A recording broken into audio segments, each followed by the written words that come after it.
Hi friends, welcome to my channel. Big news తీసుకొచ్చిన ఏంటంటే ఇప్పుడు మనం పిల్లలకు సిరప్లు ఉంటాయి చూసినావా. ఈ సిరప్లు అయితే 3 సిరన్స్ మీద ఉన్నాయి చూసినా కదా, ఈ బ్యాన్ చేసింది గవర్నమెంట్. ఏంటంటే ఇక్కడ న్యూస్ కూడా కింద పెట్టిన చూడండి. ఏంటంటే పిల్లలకు ఇవి ఏంటంటే వీళ్ళకి ఇవ్వద్దు. ఫస్ట్ మన డాక్టర్ని కన్సల్ట్ చేయాలి, తర్వాతనే మీరు ఇవ్వాలి. ఏంటంటే మీరు అందరూ ఫస్ట్ పేరెంట్స్ని చెప్తుంది ఏంటంటే ఇది గమనించుకోర్రి. ఎందుకంటే ఇటువంటి వల్ల తమిళనాడులో ఈ మ్యాజిపెక్స్ జరిగింది. దీనివల్ల ఎంతోమంది బలయ్యారు. ఇట్లా కావద్దంటే మనం జాగ్రత్త పాటించాలి. మీ అందరూ పేరెంట్స్కి చెప్పేది ఏంటంటే మనం ఫస్ట్ ఏమో అన్నీ చూసుకోవాలి.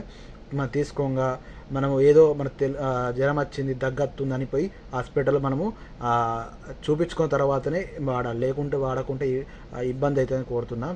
ఇటువంటి సిమ్టమ్స్ బాగా మీ వీడియో అయితే అందరు షేర్ చేయండి, సబ్స్క్రైబ్ చేయండి మన జాడీ భాస్కర్ యూట్యూబ్ ఛానల్.